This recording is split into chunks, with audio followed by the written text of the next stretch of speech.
Nuestro Padre Celestial, te agradecemos por estar acá en tu casa para aprender cada día más de ti.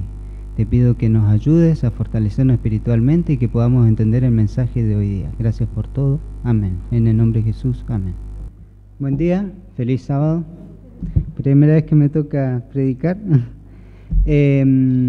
Para los que están escuchando en la radio, así como el mundo tiene sus días, nosotros también ponemos nuestros días. Para festejar y también para hacer memoria, recordar o dar a conocer las noticias, ¿no? Por ejemplo, nosotros tenemos el Día del Anciano, ya saben lo que es el Día del Anciano, el Día del Pastor, el Día del Niño, el Día de la Madre, y hoy es el Día de la multiplicación de grupos pequeños. Y eso tiene que ver mucho de actividad misionera, y hay un cargo en la iglesia que se llama actividad misionera y corresponde, bueno, me dijeron que tenga que dar yo el tema del grupo pequeño con respecto a este tema. ¿Qué es un grupo pequeño? Para los que están escuchando, los que no saben muy bien lo que es un grupo pequeño. Un grupo pequeño es un conjunto de personas que se reúnen para la adoración, la oración, la comunión, la confraternización, compartir, y también para el estudio de la palabra de Dios. Eso es lo más importante, siempre tenemos que aprender cada día más acerca de Dios y también para poder compartir con la gente. A veces nosotros necesitamos aprender más y también poder enseñar, así que si está escuchando en la radio, la mejor forma, si quiere conocer más de Dios, se puede acercar a un grupo pequeño. Todo tiene que estar basado en la Biblia y en las necesidades humanas. Las necesidades humanas porque nos interesa que la gente esté bien, nos interesa ayudar. Tal vez hay gente que no está escuchando, pero a la vez como que no se siente escuchado, no se siente atendido, y es una forma esa. También el grupo pequeño tiene que realizarse en casas, en lugares donde sea informal. Acá hay dos grupos pequeños, que yo sepa, está el grupo pequeño de jóvenes en Malvinas, dos grupos pequeños, el grupo pequeño de jóvenes y el grupo pequeño de madres. El grupo pequeño de jóvenes se reúnen en casas y las madres en el salón. Tiene que ser informal porque eso permite que se estimule la participación, para que haya más participación. O sea, ahí al estar en un ambiente más cómodo va a ser más fácil. También el grupo pequeño se tiene que dividir según los roles que uno cumpla. Dije que está el de jóvenes y el de madres. También puede haber uno de adultos, pero ideal sería no mezclar adultos con jóvenes, muy adultos me refiero, y después abuelo y todo ahí mezclado. No sería lo ideal, porque por ejemplo, si usted quiere asistir a un grupo pequeño, usted tiene 60 años y va al grupo pequeño donde hay chicos de 20 y 18, como que no se va a hallar. Entonces la idea, para que sea entendido, y tiene que asistir al grupo pequeño correcto para que también sea comprendido y pueda estudiar la palabra de Dios de otra manera. También el grupo pequeño cumple con la demanda de amistad, porque cuando más grande se hace una iglesia, más difícil es cumplir con la demanda de amistad y más necesarios se hacen los grupos pequeños. Por ejemplo, en la iglesia de Malvinas somos aproximadamente, en general, somos 50 personas. Y yo a veces no sé qué hablar, personalmente, yo salgo afuera y a veces no sé qué hablar. Y yo no conozco a las 50 personas, hay muchas de cara, así, hola, ¿cómo está? Pero por eso la idea es fragmentarse y para poder conocernos de a poco y estar en otro ambiente. A veces hay gente que se siente inhibido o le cuesta hablar, la gente de afuera, y para eso son los grupos pequeños, para soltarse y saber las dudas que nosotros tenemos personales. También hay una escritora que se llama, Elena de White, una pluma inspirada, decimos nosotros, que que habla un poco de grupo pequeño, un ejemplo en Obreros Evangélicos, página 201, dice que las pequeñas reuniones en casas particulares ganan más almas que en los sermones. Y da también el ejemplo de Jesús.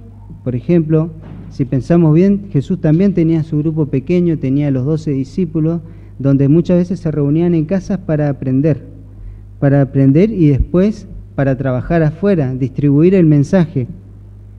Un grupo pequeño siempre tiene que salir afuera y trabajar. De eso voy a hablar más adelante. Y también tengo que decir bien las características del grupo pequeño para empezar más en la Biblia, ¿no? El grupo pequeño ha servido para que pueda perdurar a través de la historia. El cristianismo tiene que perdurar a través de la historia. Eso ha servido mucho el grupo pequeño.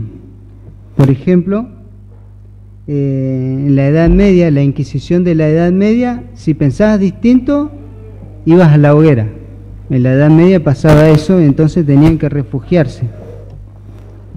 También en el año 64 después de Cristo, Nerón, un emperador de Roma, lanzó un decreto contra el cristianismo donde se les impedía construir y donde se les impedía reunirse porque era ilegal para alabar a Dios y para predicar. Entonces ellos se tenían que juntar también en casas, en las ciudades, en los campos, inclusive en las catatumbas, y fue la única manera para que el cristianismo pueda perdurar a través de la historia. También en la Biblia, en Hechos, lo voy a explicar más que nada porque son muchos versículos, en Hechos capítulo 5, versículo 17 al 42, lo voy a explicar nomás. Ahí habla de Pedro y de Juan cuando son perseguidos. Pedro y Juan son perseguidos y hay una secta de los saduceos que ellos sentían muchos celos, no les gustó porque no compartían el mensaje. Entonces ellos lo metieron en la cárcel. Después apareció un ángel que los liberó de noche, nadie sabe cómo porque fue un milagro. Después llegaron el jefe de la guardia, los alguaciles, lo presentaron ante el concilio y el sumo sacerdote les preguntó que ¿no mandamos estrictamente que no enseñes en ese nombre? Y ellos respondieron, es necesario obedecer a Dios antes que a los hombres. Entonces en el versículo 33 del capítulo 5 de Hechos, dice, ellos oyendo esto, se enfurecieron y querían matarlos. Entonces después sigue la historia y dice que hay un fariseo que se llama Gamaliel y les dice, no les conviene, no hagan eso, porque si realmente esa persona está con Dios, estarías enfrentando al mismo Dios, ¿sabes? Enfrentarte con Dios. Y si realmente es obra de ellos mismos, de Pedro y de Juan, ellos, como es obra humana, va a desaparecer. Entonces ellos dijeron, bueno, está bien, entonces no lo vamos a matar. Entonces dijeron, vamos a azotarlo. Después entonces lo azotaron, después lo intimidaron y dijeron que no hablasen más en el nombre de Jesús. Después ellos estaban aliviados porque pensaban que lo iban a matar y aún así se juntaban en las casas. Y en el versículo 42 dice, y todos los días en el templo y por las casas no cesaban de enseñar y predicar de Jesucristo. O sea, a través de la historia, son pequeños puntos de la historia que muestran lo conflictiva que fue tener una vida cristiana. Y la única forma para que pueda resistir y continuar creciendo a través de la historia fue la perseverancia. A veces nosotros como cristianos tenemos a veces momentos difíciles porque el hecho de ser cristiano no significa que vas a tener una vida que todo te sale bien. A veces hay altibajos y a veces ya directamente uno como que se debilita y como que se quiere tirar para el otro lado. Es muy importante el grupo pequeño, porque sin el grupo pequeño el cristianismo no hubiese seguido. Y Por ejemplo, acá uno se va en Palestina y en algunas partes de Asia, no sé cómo decirlo, pero sinceramente, si hablan de Dios, te muelen a palos, inclusive te matan.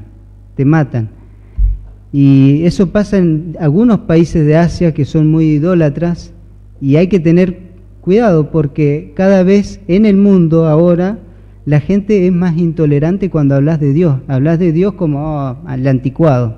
Entonces hay que tener cuidado porque puede ser que llegue un punto que lo único que tengamos va a ser los grupos pequeños para que el cristianismo pueda perdurar hasta el fin. Entonces es muy importante ahí el grupo pequeño. Y también, entonces, ¿qué puedo hacer yo personalmente para hacer un grupo pequeño?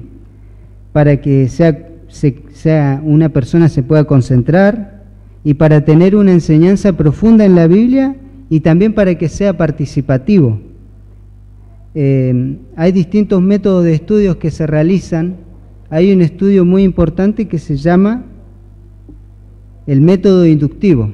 El método inductivo se realizan preguntas abiertas y no preguntas cerradas. Siempre en el grupo pequeño hay que hacer preguntas abiertas. Las preguntas cerradas serían esas preguntas que las podés contestar como un sí o como un no, que no te podés explayar, no podés explicarte bien. Por ejemplo, que si yo dijera, ¿crees que Cristo va a venir? Y muchos dirían que sí, pero ya la respuesta está contestada, no te podés explayar. La idea de un grupo es hacer preguntas abiertas donde yo pueda decir un ejemplo, ¿por qué Cristo todavía no viene? Y ahí cada uno empieza a argumentar su idea, ¿por qué no viene? Tal vez está esperando a alguien, no sé.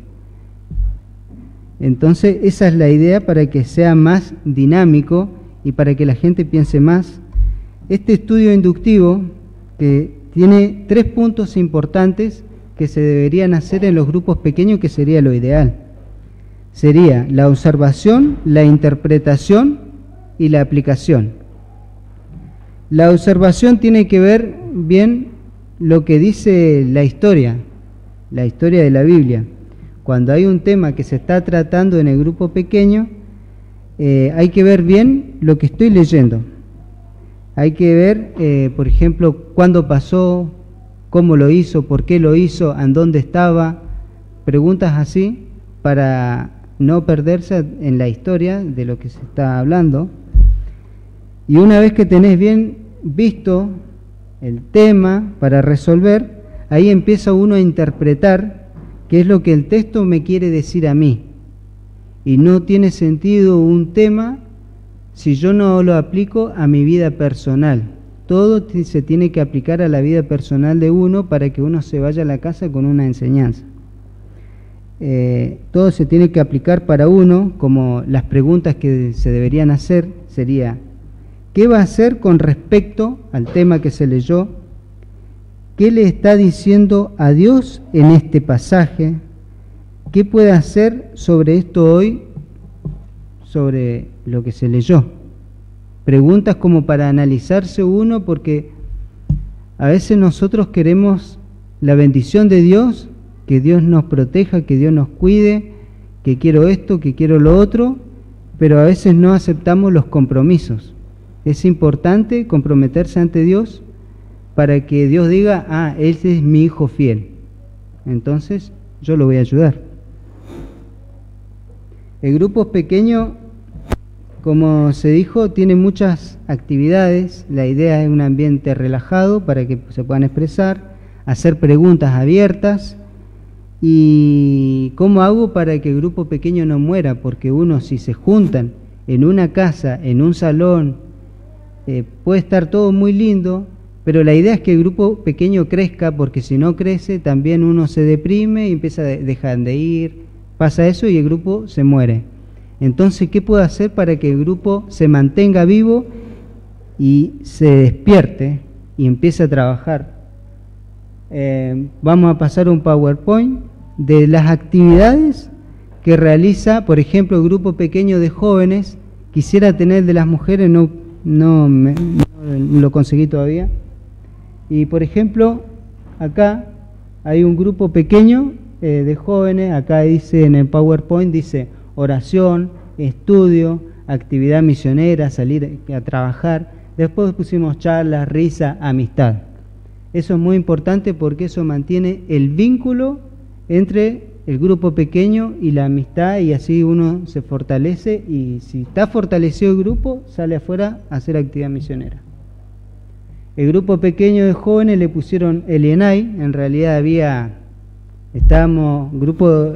habían hombres y mujeres, hay hombres y mujeres, y la mujer Elienay decía, y nosotros los varones decían, no, luz creciente, y bueno, ganaron las mujeres, quedó Elienay. Está muy lindo porque significa en Dios está puesto mis ojos. Está muy bonito el tema. ¿Y por qué es importante tener un nombre del grupo pequeño? Es muy importante porque eso le da identidad al grupo.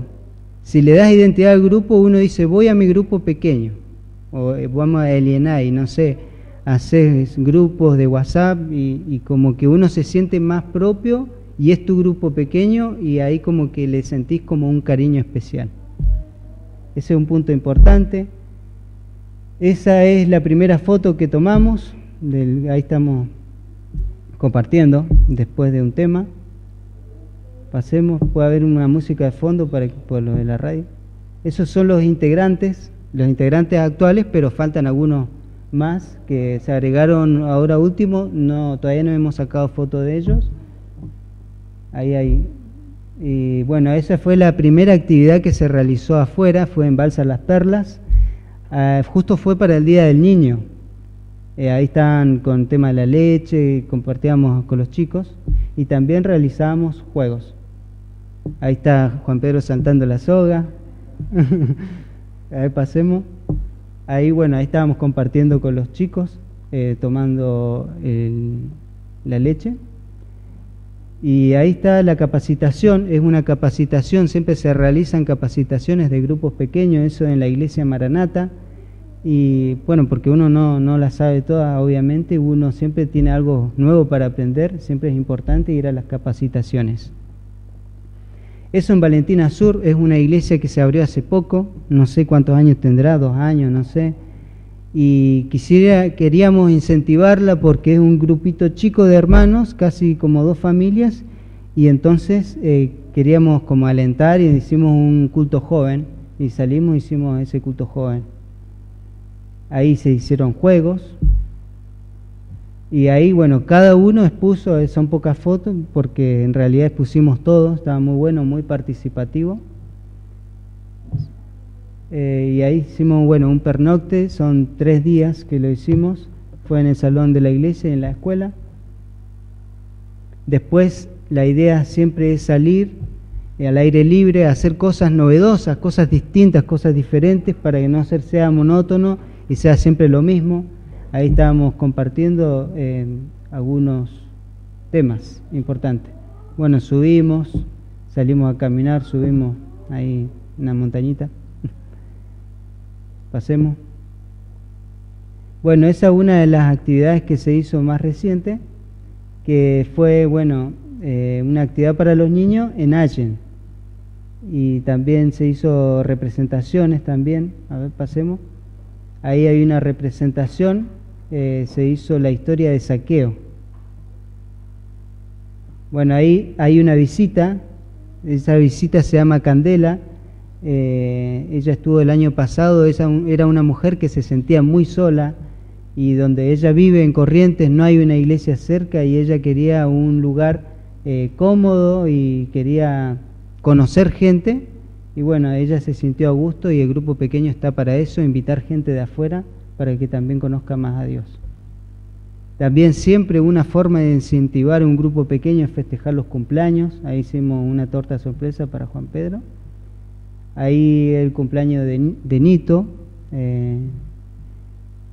Y ahí, bueno, dije algo antes muy importante, que los grupos se dividen: jóvenes, adultos, gente más grande. Y bueno, ahí era un grupo pequeño de jóvenes, y habían hombres y mujeres. Y hay cosas que el hombre que tal vez quería hablar, que no se animaba, estaban las mujeres ahí como que no da, porque eran temas más de hombre, y las mujeres tal vez andaban en la misma situación. Entonces dijimos, podemos juntarnos un día de semana, compartir algo y juntarnos solo los hombres, y hacer un tema como para que tenga sentido. Entonces hicimos eso. Y ahí están las mujeres, bueno, que también se empezaron a juntar. Ahí siempre es muy importante, ahí tenemos al maestro Nito, haciendo una línea, siempre hace una línea de crucigramas y todo eso, y es un estudio más completo porque tenés un pizarrón y te explican bien. Cada uno expone, cada uno del grupo tiene una participación, un tema, y bueno, ahí estábamos participando. Hay otra, ese fue el último año. El año pasado salimos al Arroyón, fuimos al río y bueno, ahí estamos compartiendo más. Ahí termina. Entonces siempre para que un grupo pequeño no muera, haya actividades, siempre tiene que salir afuera y predicar. Entonces, de todo lo que hablamos, ¿qué hace un grupo pequeño? El grupo pequeño, uno entra en una casa y es para la adoración, la oración, la comunión, la confraternización, compartir, el estudio de la palabra. Todo tiene que estar basado en la Biblia, en las necesidades humanas, tiene que ser informal para estimular la participación, cumple con la demanda de amistad, hay gente que se siente sola y necesita integrarse, sirve para ganar almas, dicen que se gana más almas que en los sermones. También el grupo ha perseverado a través de la historia, eso incentivó a que el cristianismo resista y continúe creciendo a través de la historia. También tiene la mejor forma de enseñanza, porque ahí la gente ya te empieza a conocer más y sabe lo que te cuesta, lo que no entendés. A veces en un grupo pequeño siempre hay conflictos, siempre a veces puede haber unos roces, pero es una de las formas de crecimiento, porque ahí ya vas conociendo a la persona y ya sabes lo que le molesta, lo que no le molesta y sabes tratarla mejor. También en el grupo pequeño es una estructura necesaria para el crecimiento de la iglesia. O sea, todas esas cosas que tiene un grupo pequeño que no en todas las iglesias se hace, no va a poder existir. Todo eso no va a poder existir si no existe unión entre los hermanos de la iglesia. Es muy importante que en todas las iglesias haya una unión de hermanos. El grupo pequeño se logra cuando existe unión con los hermanos de la iglesia.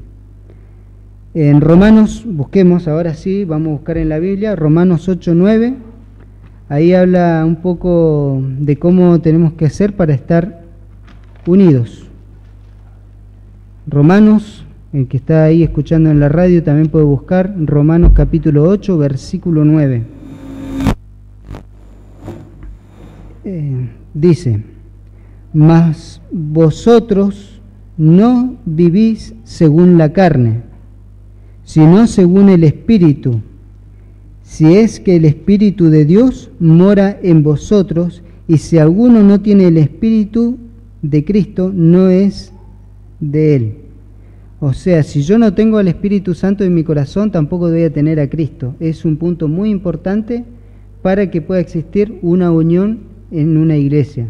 También hay otros puntos importantes que Jesús mismo lo dijo en Juan, busquemos Juan capítulo 17, versículo 21 al 22. Juan capítulo 17, versículo 21 al 22, dice que la unidad entre los creyentes es tan importante para Jesús que oró por eso poco antes de morir en la cruz. Busquemos, dice 21 al 22. Para que todos sean uno, como tú, oh Padre, en mí, y yo en ti, que también ellos sean uno en nosotros, para que el mundo crea que tú me enviaste. Jesús le dice a Dios: la gloria que me diste yo les he dado, para que sean uno, así como nosotros somos uno. Lo que dice Jesús, así como nosotros de corazón estamos juntos, unidos, que también sería bueno que nosotros también estemos con Dios, que también seamos parte de ellos, ¿no? Entonces, si yo no tengo al Espíritu Santo, como decía en Romanos 8:9 y en Juan 17:21 al 22, si tampoco tengo a Dios, nunca vamos a estar unidos. Todos tenemos que estar con Dios y con el Espíritu Santo. También hay un detalle importante en Efesios 4:13. Busquemos también Efesios 4:13, capítulo 4, versículo 13, solo el 13. Acá habla de la unidad. Poco antes de morir, Jesús oró por eso, o sea, es algo muy importante. Si oró Jesús por eso, dice: hasta que todos lleguemos a la unidad de fe y del conocimiento del Hijo de Dios, a un varón perfecto, a la medida de la estatura de la plenitud de Cristo. O sea, para que estemos todos bien, tenemos que tener una misma unidad de fe, pero a la estatura de Cristo. O sea, no una fe así a medias no sirve, no es fe. Una fe pura, una fe buena, que estemos con Cristo y que estemos con el Espíritu Santo, es la única manera para que una iglesia se mantenga unida. ¿Vieron esa parte que se ha predicado varias veces de la Biblia que dice que la iglesia es el cuerpo de Cristo porque cada miembro tiene distintas habilidades y todo tiene que ser según como Dios quiere que sea, ¿no? Eso está, que la iglesia es el cuerpo de Cristo. Hay una conclusión que se le puede dar a eso, dice que no contaminemos el cuerpo de Cristo. O sea, si contaminamos el cuerpo de Cristo, también contaminamos la iglesia. Entonces, si yo contamino mi iglesia, estoy contaminando el cuerpo de Cristo. Es muy importante. O sea, no tengo que hacer lo que dice, por ejemplo, en Proverbios 16:28. Proverbios 16:28 dice: el hombre perverso provoca contiendas y el chismoso separa a los mejores amigos. O sea, nada tiene, si estamos en la iglesia, tenemos que tratarnos como hermanos. No tenemos que producir contiendas. O sea, lo ideal es que a veces hagamos las paces, limemos las asperezas y pongamos a conversar. A veces son malos entendidos. Tenemos que entender que en una iglesia te puedes encontrar con gente de distinta nacionalidad, distinta cultura, gente que nace en familias distintas y entonces tienen distintas costumbres en general. Puede haber una broma pesada, el otro se la tomó más mal, que es más ánimos más bajos, no sé, y a veces ahí se malinterpretan las cosas y lo ideal es hacer las paces con el hermano y poder conversarla porque generalmente pasa eso.